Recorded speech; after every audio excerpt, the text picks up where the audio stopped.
But back in 1980, I was associate pastor at a church here in Sioux Falls, and we were there in the office one day, and a call came in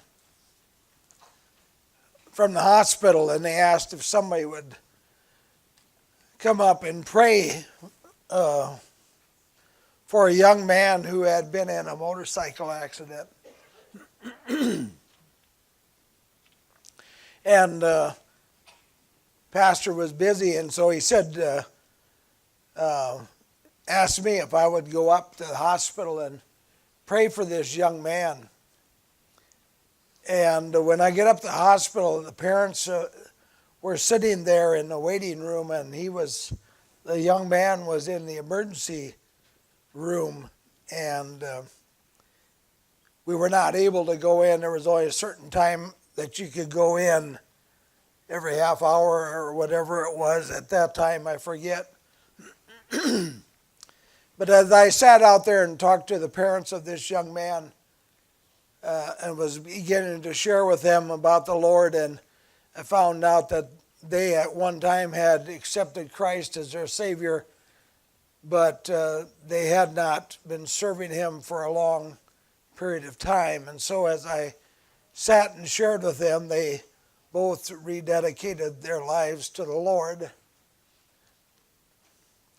And then they came out and said what we could go in and pray for this young man.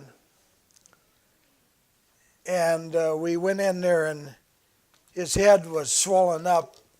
He had come off a motorcycle, and I don't know if you've ever came off a motorcycle. The reason you wear a helmet is because usually you have a head injury. When I was younger, I rode a motorcycle, and I had run into the back of a car once, and you get catapulted off that thing, and very dangerous. But anyway, he had hit his head, and when we went in there, his head was swollen up and looked like the size of a basketball. And he was in critical condition. And I took the Bible out and I read the story about the woman with the issue of blood. And I said, well, I said to the father, I said, just take his hand. And the nurse came in and said, we got to hurry up. You got to get out of here. And so I said to the mother, I said, just put your hands on his head. And I put my hand on the feet at the back of the bed, and I just said, Jesus, according to this story, I believe that your power is still as great as it was. And as I prayed, I don't know why, I normally close my eyes, but I had my eyes open, and as I watched the mother, her eyes got as big as saucers. And I said, what happened? She said, as you prayed, all the bones in his head came back together. A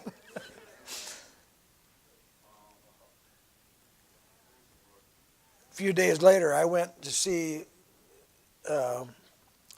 him again. It was within the week, and he was gone. He had been released out of the hospital. I want you to know Jesus is still Lord. His healing virtue is still, His word is powerful, isn't it?